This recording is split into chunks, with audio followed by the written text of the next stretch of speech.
Good morning, students. In previous class, we studied preparation of bases and general properties of bases. In today's class, we shall discuss following points. First, strong and weak bases. Second, acidity of bases. Third, uses of bases. And fourth one is indicators. So let's understand strong bases and weak bases.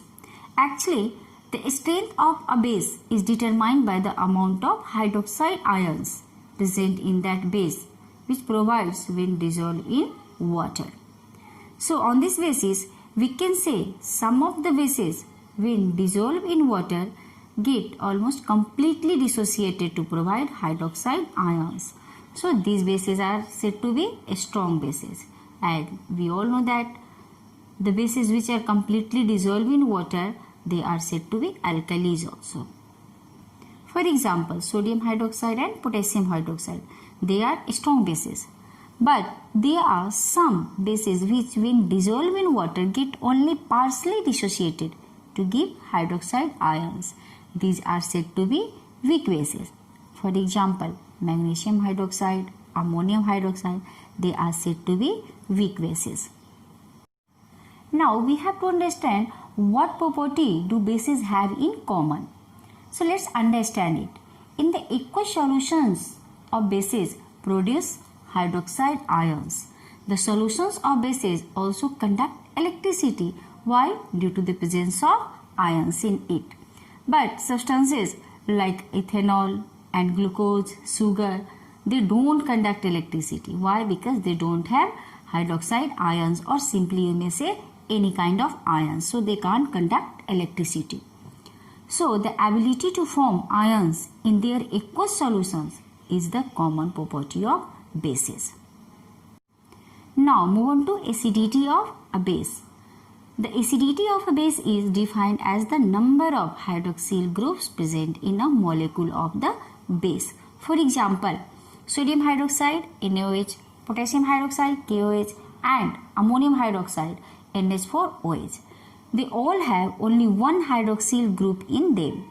So the acidity of all these bases is 1. Next, calcium hydroxide CaOH whole twice and barium hydroxide BaOH whole twice. There are 2 hydroxyl groups present in each molecule, hence their acidity will be 2.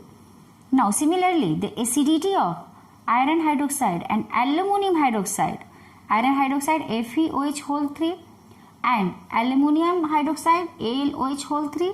So here acidity will be 3.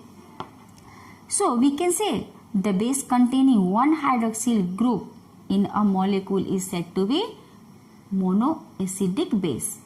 That containing 2 hydroxyl groups is called diacidic base, and that containing 3 hydroxyl group is called triacidic base. Thus, sodium hydroxide, potassium hydroxide and ammonium hydroxide are monoacidic bases. Next, calcium hydroxide, barium hydroxide are diacidic bases. Here, iron hydroxide and aluminum hydroxide are triacidic bases respectively. Now, some common bases and their uses. Here I have brought bases sodium hydroxide, ammonium hydroxide, calcium hydroxide and sodium carbonate. Let's understand one by one their uses. First, sodium hydroxide. Uses of sodium hydroxide in the manufacture of soaps, textiles, paper, medicines. Next use of sodium hydroxide in the refining of petroleum. Next base is ammonium hydroxide as a reagent in the laboratory. Next use of ammonium hydroxide in making fertilizers, rayon, plastics and dyes. Now come on to calcium hydroxide.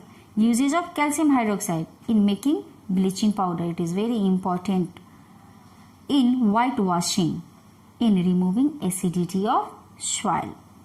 Next one is sodium carbonate. Sodium carbonate also used for softening hard water. Now move on to indicators. Basically, an acid-base indicator is defined as a substance that assumes different colors in acidic, basic and neutral solutions. So some of the most commonly used acid-base indicators that change their color in different solutions here given in this table. First column it is indicators, second is acidic solutions, third is basic solution, fourth one is neutral solution. So let's understand. First indicator it is blue litmus paper. So basically litmus is a natural indicator. We get it from the lichen plant in the form of extract, and the original color of this litmus is purple. But when we bring into different two colors, that is blue and red, either it in the solution form or in the paper, because basically in laboratory we use two types of litmus paper, red litmus paper and blue litmus paper. You may use solution also and you may use in term of paper also.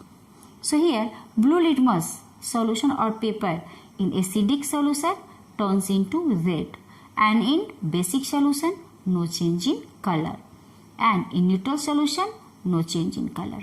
Now red litmus solution or paper, acidic solution no change in color, but in basic blue, and neutral no change in color.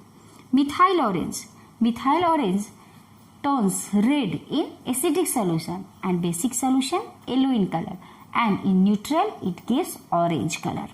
Now next one is phenolphthalein. Phenolphthalein gives colorless solution in acidic solution, but it gives pink. Some of the book has written red also, but basically pink color give in basic solution, and in neutral solution colorless. Now olfactory indicators. What are olfactory indicators? Understand it. The term olfactory means relating to the essence of a smell. Those substances whose smell, or you may say odor, change in acidic or basic medium or solution are called olfactory indicators. Here onion and vanilla extract are olfactory indicators. So let's understand the function of onion extract in acidic or basic medium. Onion has a characteristic smell. When a basic solution is added to a cloth strip treated with onions, then the onion smell cannot be detected. But in acidic solution doesn't destroy the smell of onions. So this can be used as a test for acids and bases. Now come on to vanilla extract. Vanilla extract has pleasant smell. If a basic solution is added to vanilla extract, then in the same condition like onion, we cannot detect the smell of vanilla. It disappears. But in acidic solution, it does not destroy the smell of vanilla extract. Same in case of onion. So both are said to be olfactory indicators. Some natural indicators here at your home, it is easily available. You can test it also. Turmeric powder, cabbage extract, these also changes their colors in acidic or basic solutions.